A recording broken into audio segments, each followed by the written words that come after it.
KSU പ്രവർത്തകരെ മുഖംമൂടിയും കയ്യാമവും ധരിപ്പിച്ച് കോടതിയിൽ ഹാജരാക്കിയെന്നാരോപിച്ച് വടക്കാഞ്ചേരി ഇൻസ്പെക്ടർ യു.കെ. ഷാജഹാനെ തിരുവനന്തപുരം പോലീസ് ആസ്ഥാനത്തേക്ക് സ്ഥലം മാറ്റിയ സംഭവത്തിൽ വൻ ട്വിസ്റ്റ്. രാഷ്ട്രീയ പകപോക്കലിന്റെ പേരിൽ സംഭവം വിവാദമാക്കിയതിന് പിന്നാലെ ഇതേ പ്രതികൾക്കായി വീണ്ടും നിയമാനുസൃത രീതിയിൽ തിരിച്ചറിയൽ പരേഡ് നടത്തി റിപ്പോർട്ട് മുദ്രവെച്ച കവറിൽ ഹാജരാക്കാൻ തൃശൂർ ചീഫ് ജുഡീഷ്യൽ മജിസ്ട്രേറ്റ് കോടതി കഴിഞ്ഞ ദിവസം ഉത്തരവിട്ടു.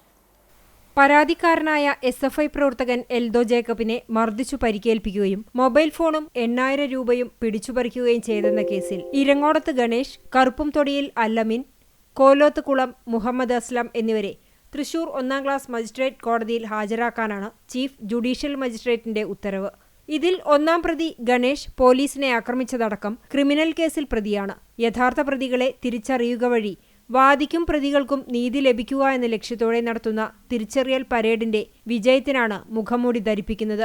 പരേഡിന് വിധേയരാകുന്നവർ യഥാർത്ഥ പ്രതികളല്ലെങ്കിൽ കേസിൽ നിന്നും മോചിതരാകാം. കോടതിയുടെ നിർദ്ദേശപ്രകാരം മറ്റു ജയിൽപുള്ളികൾക്കൊപ്പം ഇടകലർന്ന് പ്രതികളെ നിർത്തിയാണ് തിരിച്ചറിയൽ പരേഡ് നടത്തുക. പരാതിക്കാരൻ പ്രതികളെ മുൻകൂട്ടി മനസ്സിലാക്കിയാൽ പരേഡിൽ വേഗം തിരിച്ചറിയാനാകും. ആരെയെങ്കിലും കുടുക്കണമെന്ന ഉദ്ദേശമുണ്ടെങ്കിൽ ആളെ മുൻകൂട്ടി മനസ്സിലാക്കുന്നത് പരാതിക്കാരന് ഗുണകരമാണ്. എന്നാൽ മുഖംമൂടി ധരിപ്പിച്ച് കോടതിയിൽ കൊണ്ടുവന്നതിനു ശേഷം മുഖംമൂടി മാറ്റി മറ്റുള്ളവർക്കൊപ്പം നിർത്തിയാൽ ശരിക്കും പ്രതികളായവരെ മാത്രമേ പരാതിക്കാരൻ തിരിച്ചറിയൂ. ഇങ്ങനെ പരാതിക്കാരനും കസ്റ്റഡിയിലുള്ളവർക്കും ഒരേപോലെ ഗുണകരമാകുന്ന വിധത്തിൽ മുഖംമൂടി ധരിപ്പിച്ചതിന്റെ പേരിലാണ് യു.കെ. ഷാജഹാനെ സ്ഥലം മാറ്റിയത്.